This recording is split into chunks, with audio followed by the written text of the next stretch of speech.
Good afternoon mga idol. Ito nga, nandito tayo sa Cebu. Kaya buhay probinsya ulit tayo mga idol.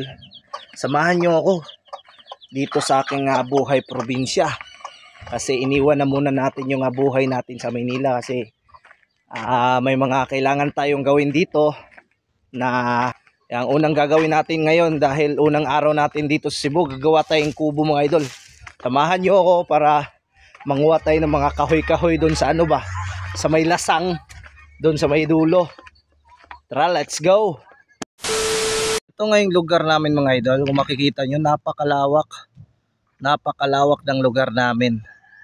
Ayan, dito talaga ako lumaki hanggat nagkaisip, hanggat naging buwang. Joke lang ha. Ito. Ayan, doon tayo sa may dulo mga idol. Doon tayo sa mga idulo.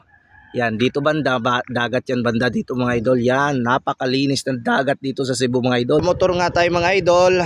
Mangunguha tayo doon sa may dulo ng mga kahoy na pwede nating panghaligi ba, pang poste ng gagawin nating kubo mga idol. Titingnan natin doon sa may dulo kung mayroon ba tayong makukuha nun. Kaya tara, let's go. Mga idol, dandahan lang tayo kasi medyo paano kasi ito yung pababato dito mga idol eh. Yan, dagat yan. Yan, tara. Maghahanap tayo dito sa may dulo mga idol.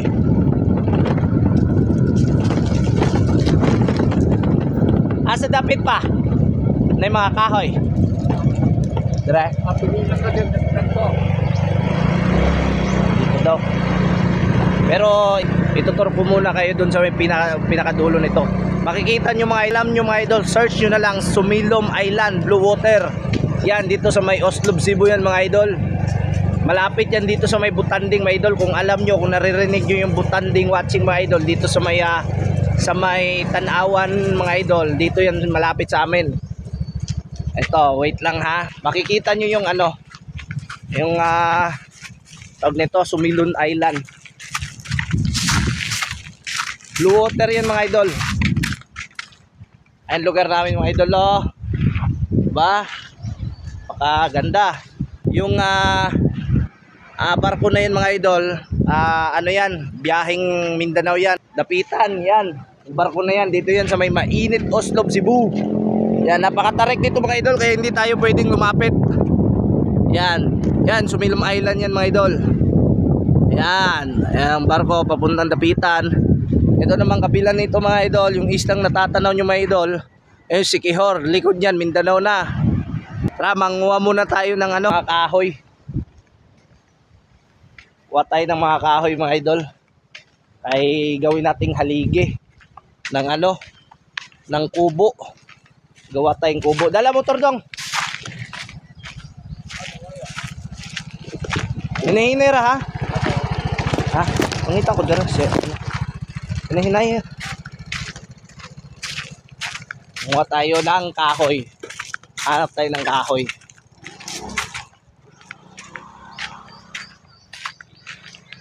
Pangit kasi pag gerwilina yung kukunin mga idol eh. Mahanda talaga yung ano, mahogani kasi matibay. No? Pag ginilina, nako saglit lang mga idol. Kakainin kagad ng anay. Pero pag nimtre mga idol, maganda yung nimtre. Ewan ko kung sa ibang lugar kung anong tawag nito, neem tree. Gantong dahon mga idol oh. Neem tree sa amin dito, neem tree to tawagin dito eh, sa amin eh. Neem tree, yung pine tree pala. Pine tree, neem tree ba? Ito yung magandang panghaligi mga idol. Kaya ito yung kukunin natin. Kaso medyo mahirap yung pagputol natin mga idol kasi sobrang laki oh. Tamang-tama to panghaligi mga idol. Kaya tara, let's go. Ipakin na natin. Asan to akong kuyog? Dong! Kang, iniwan ako ng kasama ko mga idol. Nagmotor-motor na siya. Eh wala eh. Bagong practice pa kasi kaya medyo medyo sabik sa manubela. Kaya sige, simulan na natin. Siguro mga dito. Dito siguro. O dito. Medyo malaki eh.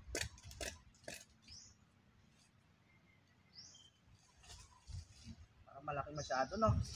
Malaki masyado mga idol pero okay lang. Dito na lang.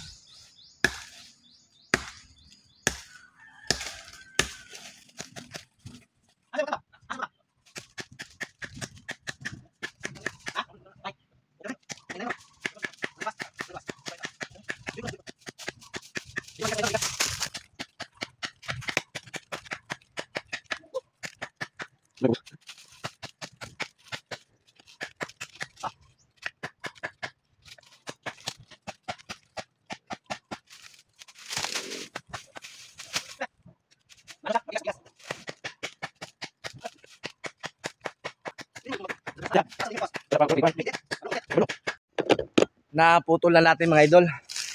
Grabe. Itong name tray na to, grabe, sobrang tigas pala nito mga idol. Tingnan nyo. Oh, nahirapan ako mga idol. Ito na lang, isa. Ito yung hahaligin natin dun sa gagawin nating kubo. Para dun tayo magtatambay tuwing tanghali. Tapos, pwede rin sa gabi. Kahit ano. Tapos dun tayo magluto-luto ba. Yan yung ano natin. Punta tayo ng dagat para may ano natin. Kasi pag sa bahay kasi, may mga mga tao. Para for the boys, di ba? Kaya dito tayo gagawa tayo ng kubo natin, kubo. Kaya sige, putulin muna natin to. Tapusin muna natin to. Let's go. Ito nga mga idol. Naputol na natin. Nagtagumpay tayo. Hatiin na lang natin to sa dalawa para may dalawang poste na tayo mga idol. Masahanap tayo ng mga dalawang ay ito pala. Ay hindi pala. Masyado maliit mga idol. Hanap pa tayo ng dalawang ganto kalalaki mga idol para sakto 4, di ba? Kaya putulin muna natin mga idol para madala na natin dun sa may malapit sa amin. Kaya let's go. Okay. Dalinis na natin mga idol. Kaya dadalhin na natin mga idol sa bahay. Tara. Let's go. Dito na lang muna yung video natin mga idol kasi medyo napagod tayo at hindi na nga natin nadala dito sa may bahay yung naputol nating kahoy mga idol. Babalikan natin bukas yun mga idol para masimulan na natin itong pagpapatayo natin ng kubo mga idol. Kaya abang-abang lang tayo mga idol. Hanggang dito na lang muna yung video natin.